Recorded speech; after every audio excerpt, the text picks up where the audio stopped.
Ça lame tout le monde. Selon une nouvelle théorie, des arbres d'une hauteur inimaginable peuplaient les forêts de la Terre plate. On trouve les photos suivantes.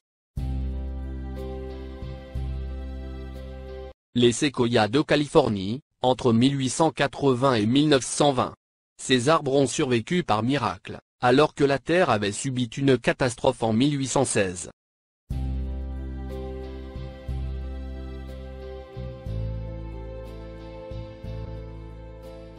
Imaginez le nombre d'années qu'il a fallu pour que ces arbres atteignent cette taille gigantesque.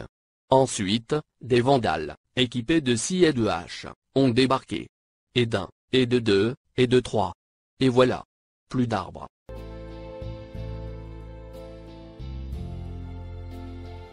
Le diamètre de la souche fait plusieurs fois la taille du bûcheron.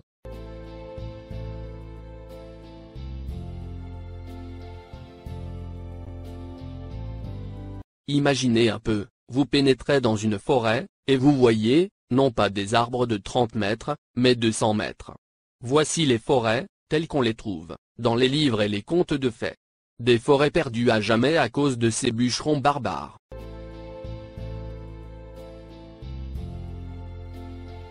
Voici des arbres fossilisés. On va vous présenter un musée à ciel ouvert, où les arbres sont simplement répandus dans le désert.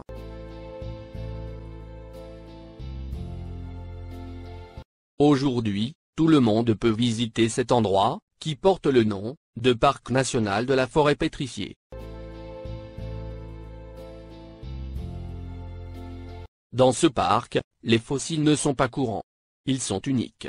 Ces arbres se sont transformés en pierres précieuses.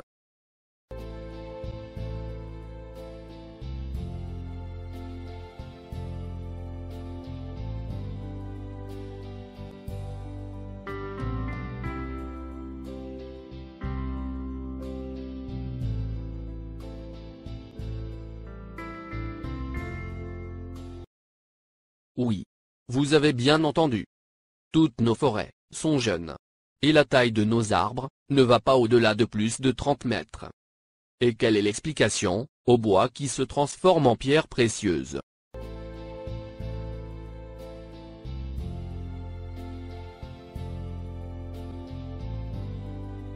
Comment un tas de bois peut-il se transformer en pierres semi-précieuses?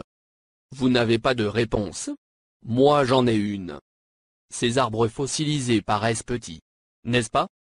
Oui, on ne peut les comparer aux séquoias de Californie. Seulement, ceux-là ne sont pas des arbres. C'est juste des branches d'arbres. Les arbres géants fossilisés étaient tellement grands que les séquoias, comparés à eux, se feraient passer pour des bâtons.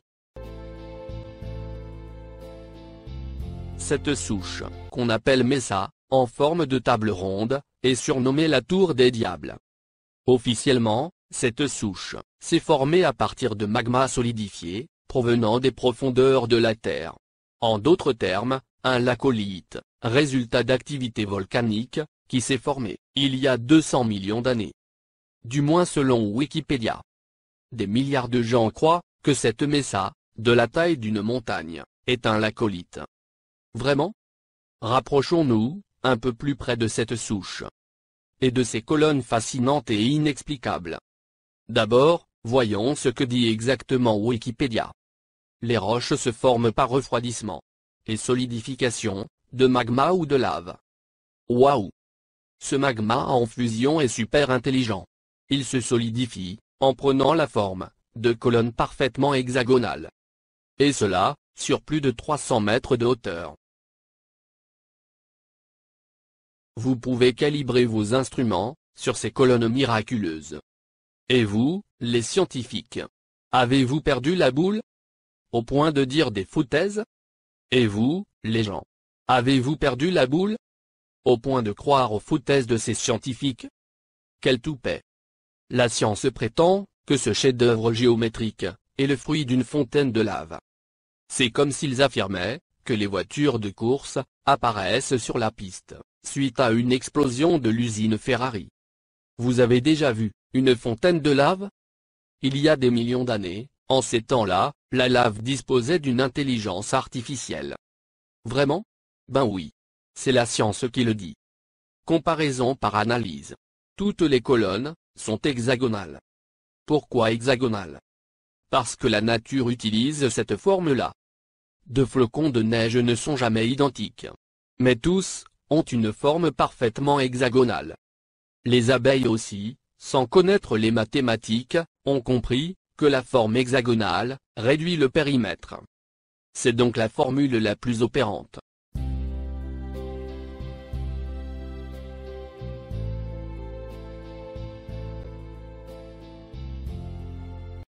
Voici une section transversale d'une tige de lin. Et vous, les biologistes, ne remarquez-vous rien? Non? On dirait un nid d'abeilles au milieu. Et les cellules sont hexagonales. Oh! Quelle coïncidence! Si on enlève la couche extérieure de ce lin, on obtient la même chose que notre souche.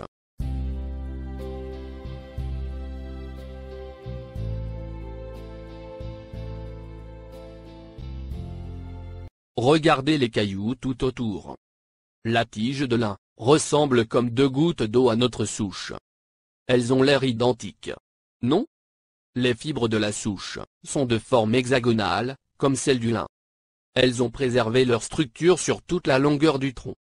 Soit, jusqu'à 380 mètres. Notez que les fibres de la souche sont encore mieux proportionnées que celles du schéma.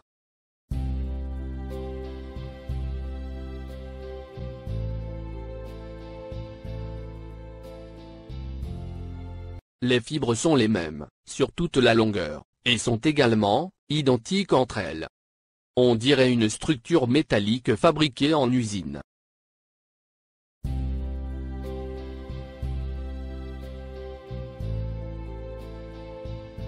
Les fibres ne sont pas attachées les unes aux autres. Elles sont libres, et tombent à cause de l'érosion.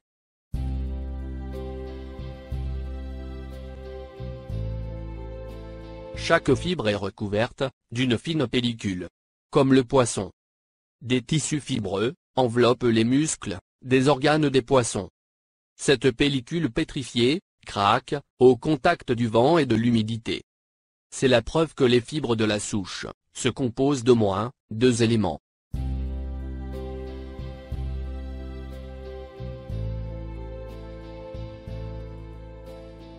Comme vous voyez, les fibres ne vont pas à la verticale, vers le sol. Elles se courbent graduellement, pour donner le système racinaire. Comme pour les arbres. Estimons maintenant la hauteur de cet arbre, dont la souche témoigne que c'en était un. Selon la formule mentionnée plus tôt, le diamètre de la souche est de 300 mètres, à la base. 300, qui multiplie 20, donne 6000 mètres. L'arbre avait donc une hauteur de 6 km. Imaginez la souche d'un arbre actuel. Elle est insignifiante par rapport à la souche géante de l'arbre fossilisé, appelée Devil's Tower, ou la tour des diables. Donc, la tour des diables est en réalité une souche d'un arbre géant fossilisé de 6 km de hauteur. Et elle a tous les attributs d'une souche classique. Maintenant qu'on a fini avec cette souche, passons à une autre. Vous croyez que c'est la seule? Je vous présente la chaussée des géants, en Irlande. Vous ne remarquez rien? Regardez de plus près. Là encore, des colonnes hexagonales. Si vous ne remarquez pas la similitude avec la tour des diables, vous êtes aveugle à 100%. C'est la même souche, géante. Sauf qu'elle est au niveau du sol. Cet arbre a poussé tout au bord de la mer.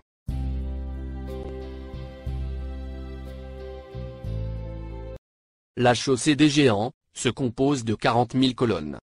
Sa géométrie est tellement parfaite que toutes les abeilles du monde en sont jalouses. Devinez, quelle est l'explication officielle de la science concernant cette souche irlandaise? Voici ce que les scientifiques disent. La chaussée des géants est une zone de 40 000 colonnes de basalte, adossées les unes aux autres. C'est la conséquence d'une éruption volcanique passée. Une éruption volcanique? Waouh!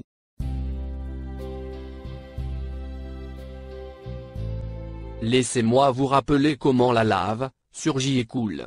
Vous voyez comme moi? Et voici ce qu'elle donne quand elle est refroidie. Comparer.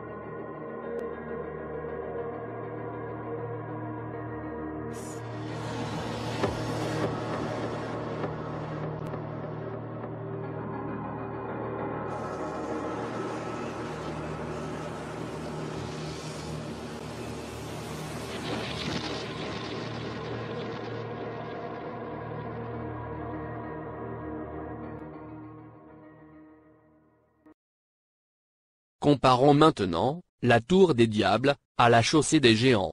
Disons plutôt, comparons cette souche fossilisée à cette autre souche, fossilisée elle aussi. Vous croyez toujours à la fontaine de lave? Il y a plein d'exemples, partout sur Terre.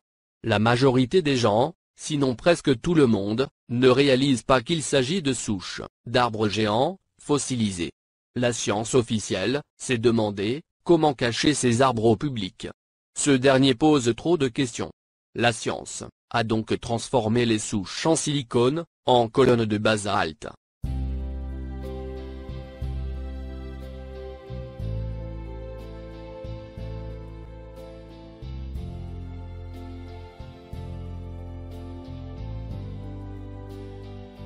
On voit sur ces images les fibres pendues au plafond. Les éruptions volcaniques pourront-ils réaliser ça? La lave a coulé? Et les gouttes n'ont pas pu atteindre le sol? Et se sont collées en forme hexagonale? Collées à d'autres, qui ont touché le sol?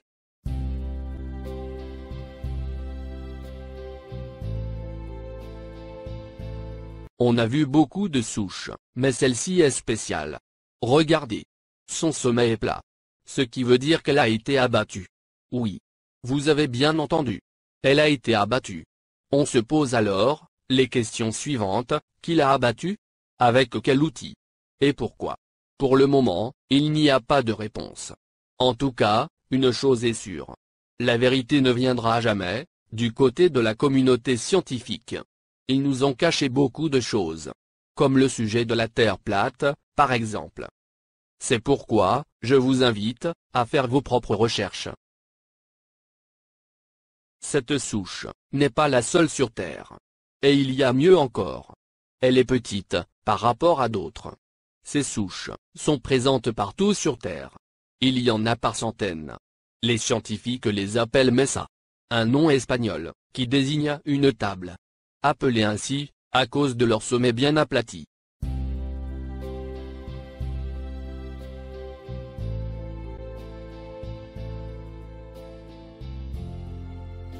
On se demande, combien de choses encore nous sont cachées par les satanistes francs-maçons. N'oubliez pas.